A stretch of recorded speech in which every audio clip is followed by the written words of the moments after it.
গত পঞ্চায়েতে এই রাজ্যে বাড়ি ঘেরাও করে সরকারি টাকা আদায়ের বিধান দিয়েছিলেন এ রাজ্যের শাসক দল তৃণমূলের সর্বভারতীয় সাধারণ সম্পাদক অভিষেক বন্দ্যোপাধ্যায়।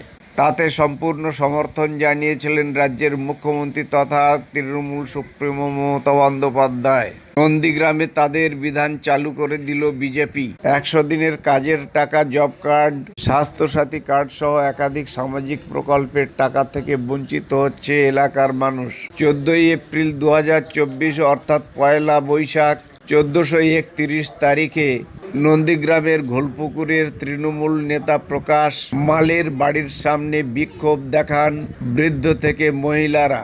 এক বৃদ্ধের অভিযোগ, তাকে তৃণমূলের মিছিলে গেলে আমফানে ক্ষতি হওয়া 5টি বরজের টাকা বাবদ 1 লাখ টাকা দেওয়া হবে প্রতিশ্রুতি দিয়েছিলেন তিনি।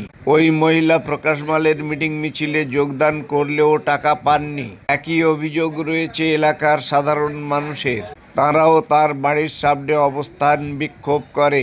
একজন মহিলার অভিযোগ, তাদের দেয়ালে পিঠ ঠেকে গিয়েছে, তারা কিছুই পায়নি। স্বাস্থ্যসাথীর কার্ডের দরখাস্ত জমা করেছে, তাদের বাড়িতে ফোন করে জানা হয়েছে এটা কোন বাড়ির মহিলা।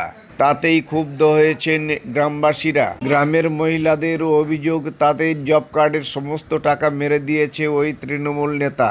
তমলুক সাংগঠনিক জেলার সহসভাপতি শেখ সুফিয়ান জানিয়েছেন, প্রকাশ মালের বাড়িতে ধর্ণা দেওয়া একটি রাজনৈতিক ষড়যন্ত্র। ভোটের আগে মিথ্যা ইস্যু তোলা হচ্ছে, যা বাস্তব নয়। নন্দীগ্রাম ও তমলুকে তৃণমূলের সংগঠন দুর্বল বলে রাজনৈতিক কারণে মিথ্যা অভিযোগ তোলা হচ্ছে, যা বিডিও জানেন। বিজেপির সহসভাপতি প্রকাশ পাল বলেন, তৃণমূলের চুরি ডাকাতি চরম পর্যায়ে পৌঁছে গিয়েছে, তাই এবার বুথে বুথে বিক্ষোভ হচ্ছে।